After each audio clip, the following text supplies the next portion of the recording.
Today, we're diving into the power of self-discipline and how it can make a real difference in our lives. I'm super excited about this topic. So, what makes self-discipline so crucial for us? Well, it's like we all know discipline can be used or abused, Yeah, but the not truth is we all need it. right. Better to correct ourselves than wait for someone else to do it. Exactly. And self-discipline is such a powerful tool. Mm-hmm. Every one of us has the ability to um, apply it correctly. But sometimes it's hard to believe we have that ability, isn't it? It can be, but as Carrie Lettet said, you must admit you have self-control before you can use it. That's a profound thought. So, acknowledging our own self-control is the first step? Yes, and 2 Timothy 1:7 says, "For God did not give us a spirit of timidity, but of power, love, and self-discipline." So, we've already received self-discipline from God?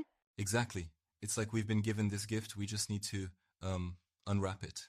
I like that analogy. So, how do we define self-discipline then? Well, self-discipline is the means of guiding our thoughts and behaviors along a specific path towards a goal. Right. So, it's like steering a ship towards a destination?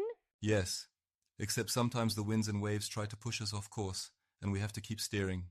But what about when the storm gets too strong? It's hard to stay on track. True, but that's where exerting our own will over our actions and thoughts comes in. It's about Mm-hmm. setting up boundaries. Boundaries can be challenging, though. Sometimes they feel restrictive. I hear you, but think of boundaries like the banks of a river. They Okay, guide the water, giving it direction and power. that's an interesting way to look at it. So, boundaries enhance our freedom? Exactly. They allow us to focus our energies effectively. Makes sense. And the Apostle Paul talked about this, right? Yes, he said everyone who competes for the prize must exercise self-control in all things. That's First Corinthians 9:25, correct? You're spot on. So, without self-control, we risk being disqualified from achieving our goals. So, self-discipline is essential for fulfilling our destiny and living a happier life. Absolutely. But how many times have we started something with enthusiasm only to see it fade away? Too many times. I can't count how many projects I've abandoned. Same here. That's because we haven't exercised enough self-control. Yeah. We've been undisciplined. So, our lack of discipline is the culprit behind unfinished goals? Exactly. And even though our biological impulses drive our emotions, we can manage them. Self-control is an ongoing inner conversation, right? Yes, it frees us from being prisoners of our own feelings. And it helps us create an environment of trust and fairness with ourselves and others. Absolutely. People who are in control of their feelings can say no to impulsive urges, which enhances their integrity. Integrity is a sign of strong character. That's powerful. It is. And many bad things happen due to impulsive behavior. Right. Most people don't plan to do bad things. They just give in to impulses. So self-discipline helps us rise above temptation? Exactly. Temptation isn't sinful in itself, but how we respond to it matters. But taking responsibility for our actions can be tough. Any advice? The first step is realizing it's your body and mind you're dealing with. You can control them as soon as you decide to. So losing self-control leads to stress and bad habits? Yes, and that's why we must pursue self-control determinedly. It's essential for a better life. But isn't there also the aspect of feeling in control of our lives? Definitely. That's where the law of control comes in. Our feelings of control affect our daily life. So when we feel we're steering our own ship, we're happier. Exactly. We feel good when we have an internal locus of control.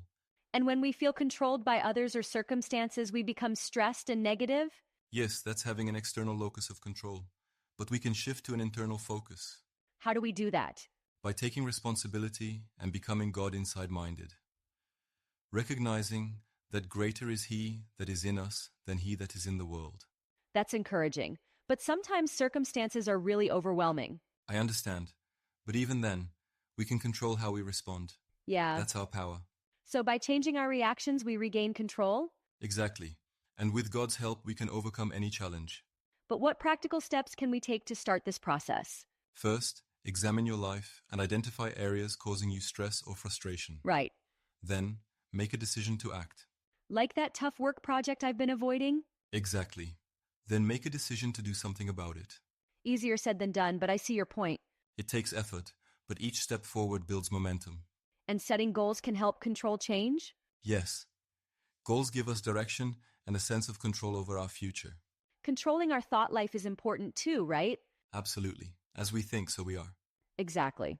I started journaling to track my thoughts. It's been helpful. That's a great strategy. It helps to be mindful of what's going on in our minds. But sometimes old habits creep back in. And that's normal. The key is to be patient with ourselves and keep moving forward. So progress over perfection? Exactly. And remember, with God's help, nothing is impossible. This has been really inspiring. I'm feeling motivated to take control of my life. That's fantastic.